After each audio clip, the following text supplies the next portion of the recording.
Hi guys, this is Elijah and welcome back to my YouTube channel. So for today's video, merong request sa atin si Chichi Heart sa Facebook. Hindi ko lang alam yung name niya sa YouTube kung ano is meron siyang chat sa akin. Sabi niya, Miss Jen with crying or like this. Paano mo na-overcome yung napagsisilosan ka ng employer mo? Kasi employer ko silosa, halos di na nga ako makasuklay, malaki lahat ng damit ko as in manang na manang ako. So, paano nga ba na-overcome? Kasi ito din yung unang issue ko nung pagdating ko dito. Okay sa lahat, kaso nagsiselos talaga yung amo kong babae sa akin. Hindi maiwasan kasi bata ako and yung amo ko kasing babae, malaki yung panga niya, parang hanggang dito. Malaki talaga as in. So, baka yun yung insecure niya kasi akin maliit. And then, paano ko ba na-overcome or paano nga ba nagsimula? Nagsimula yung selos nung bago pa lang. And then, merong butike nga. And then, yung butike is pinapahuli nila sa akin and hindi nga mahuli-huli. Kasi, gantong bote, yung butas ng bote, yung sa Coke, yun yung paglalagyan ng butike. Sino bang tangang butike na papasok dyan sa butas ng bote? So, pinapapasok nila dun, edi tumalon-talon ngayon yung butike. And then, pagtalon, edi tumalon din yung amo kong lalaki. So, ngayon, naisip ko nung time na yun, matumba siya kasi nga talon siya ng talon and ang sikip lang ng area nila doon sa may computer area. So, hinawakan ko siya ngayon sa kamay. Hindi ko lang alam kung nakita ng amo kong babae. Pero, baka yun yung hinawakan ko siya sa kamay, baka kasi matumba. So, pagkatapos umalis na ako agad, bahala ka dyan, butiki ka. Kasi And then, next is na pagsisilosan ako, pagka alam mo yung, yun nga, yung baka hindi nyo pa napanood, inaya nila akong kumain sa labas. And then, nung time na yun, sabi ng among kong babae sa akin, kasi ganito yung suot ko, malaki, di ba? Double XL ata to eh. So, sabi niya, magbibihis ka pa ba? And ako naman, nung time na yun, ano pa ba? Yung parang Manila girl. Sabi ko, yes ma'am. Sabi kong ganun. And then, nagbihis ako ng malaking pantalon, jogging pants, pero nagmumukha siyang alam mo yun, nagiging gangster or fashion tignan. And then yung damit ko na makapal na t-shirt. So medyo fit siya sa akin kasi sakto yun sa akin eh. Sinusuot ko yun kapag gumagala ako sa Pinas. So paglabas ko ngayon ng CR, yung amo kong lalaki is may ginagawa. Hindi napahinto siya ganun. Tapos tumingin siya sa akin. And then hindi niya napansin yung babae galing kusina lumabas.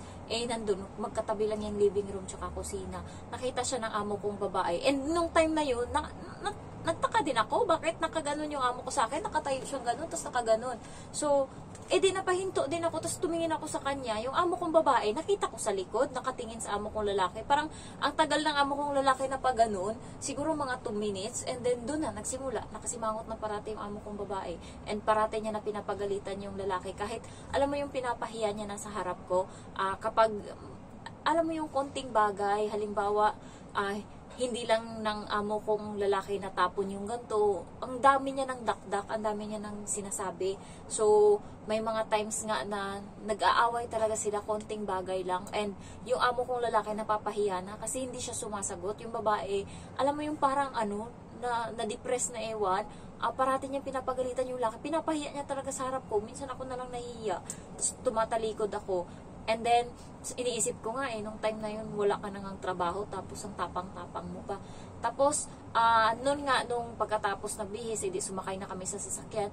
Nung nasa sasakyan na naman kami, nag-away na naman sila. Tapos, binagsak ng amo kong babae yung pinto. Nakakahiya talaga, alam mo yung na-offend ako. Or, alam mo yung ako, yung pagpasok niya ng wala namang issue. Yun nga, yung nakita niya dito, and then pagdating doon sa sa sasakyan, binagsak niyang maigi yung pinto ng sasakyan, and then okay na. So, nagpunta na naman kami ngayon ng pagkainan. Kapag nagsiselo siya, dinadamay niya lahat ng bagay. So, tinanong ako ngayon ng lalaki kung ano gusto kong kainin. Siyempre, Pilipinas galing. And then, nung time na yun, wala pa akong 1 linggo. Sabi ko, pwede bang kumain ng kanin? Sabi ng amo kong babae. Nagets ko na agad. Sabi niya, ay hindi kasi kami kumakain ng kanin sa tanghali. Sabi niya ganun. So alam ko na kasi yung kanin parang 78 nung time na yun. And meron dun mura, 59 yung noodles. Alam ko na, pinapa-order niya sa akin yung mura. Sabi ko, sige itong noodles na lang. Sabi kong ganun. And then, alam mo ba, in-order niya para sa sarili niya, Naiyak ako, maalala ko. Visit talaga, yawa na babae yun.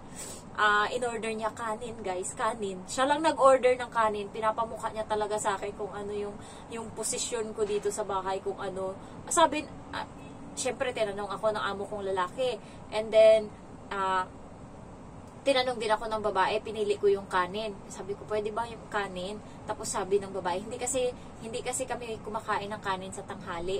Sabi niya ganun. Tapos sabi ng lalaki ngayon, sige, pwede, oo naman, orderin mo. Sabi niya, yun ba yung gusto mo? Tapos inaway na naman siya ng babae, harap-harapan ko talaga.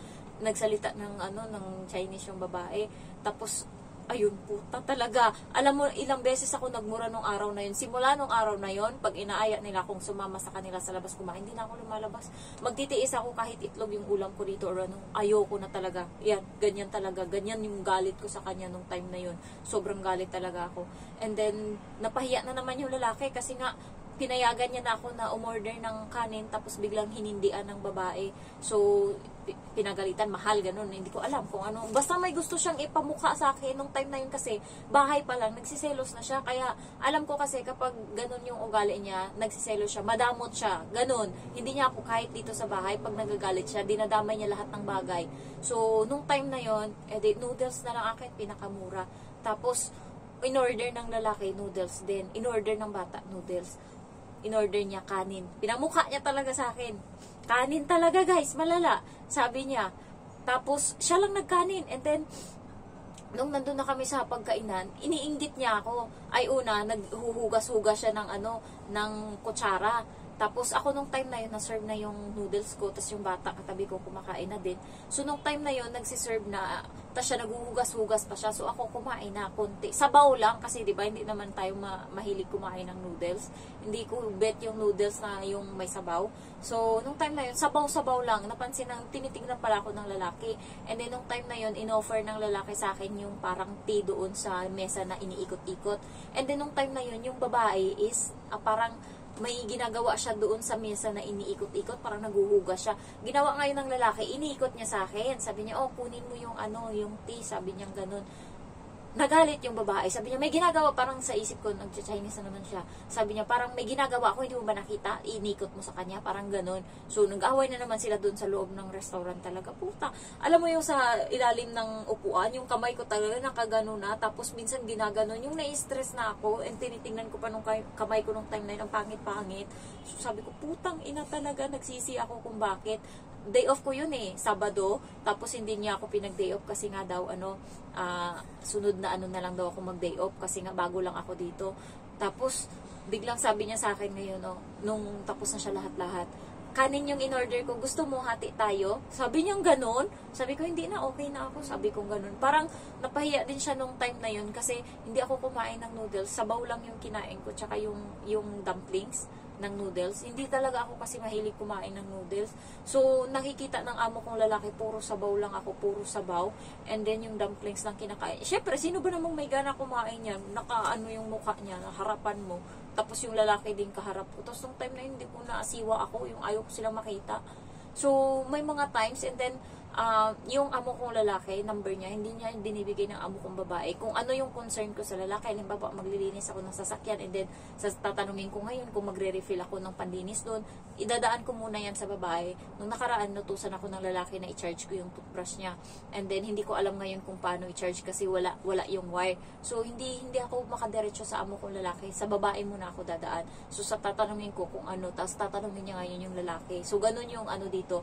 So, paano maiiwasan? First is, kapag nandyan yung lalaki, huwag kang makipag-usap lalo pag dalawa lang kayo. Huwag parang isipin mo na hindi mo siya nakikita. Ganon kami. Magkagalit kami ng amo kong lalaki kapag dalawa lang kami dito sa bahay. Hindi kami nag-uusap. Magpapaalam lang yan siya aalis. Pero yung mag-ngisi-ngisi ako sa kanya, nakasimangot ako. And then, alimbawa, nandyan siya nakahiga sa sofa. And then, galing akong banyo kasi tapos na ako maligo. So, papasok na ako dito kasi matutulog. Magsasabi lang ako, good night, sir. Tapos, patakbo na akong pumapasok dito, and then sarado agad yung pinto. Yung parang takot na takot ako, lalo pag dalawa kami.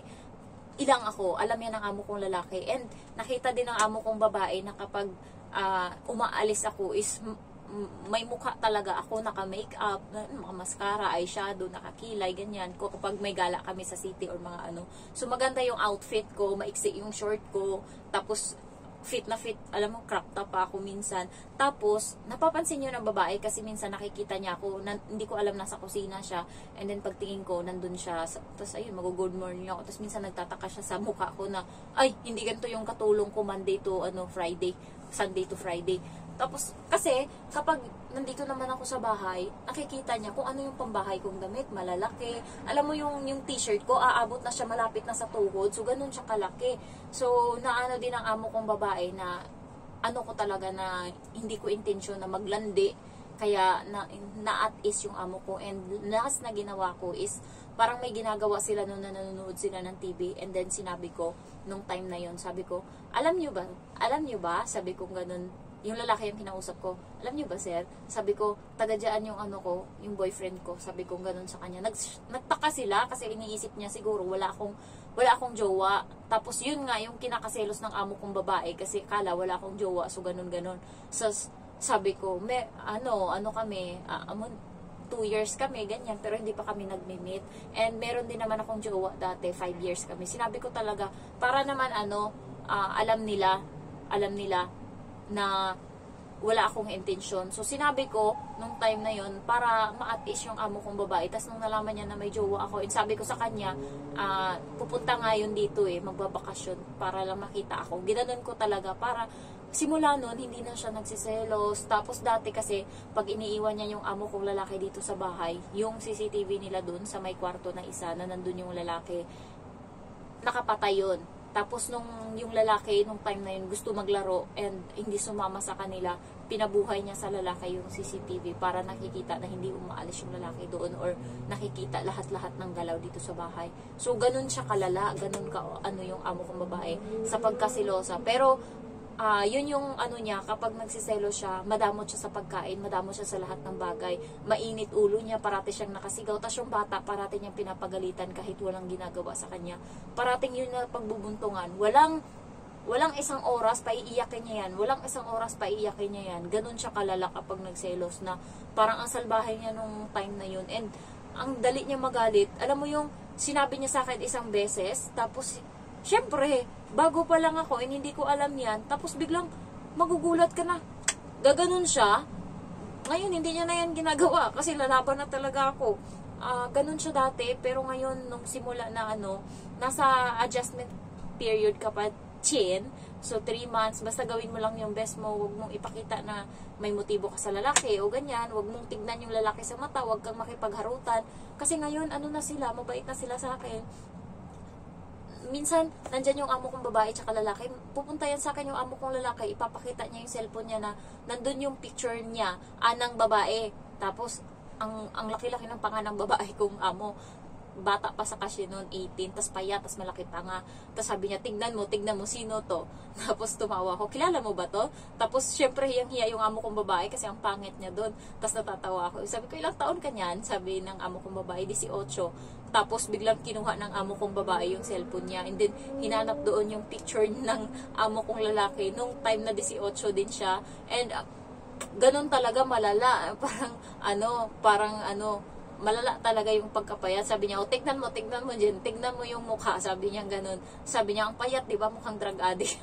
Tapos ayun, parang naghaharutan na kami, hindi na issue. Tapos, dati, kapag naglalaro yung lalaki tsaka yung bata, tapos binabato ako ng unan, magugulat na lang kami na kasimangot na yung babae ng walang dahilan. Ayaw niya naman makipaglaro sa bata. Yung bata gusto ng ganyan, yung batuhan, tapos habulin mo. Siyempre, sinasamahan ng amo kong lalaki. Tapos biglang nakasimangot na siya, tapos nagbagsak na siya ng pinto.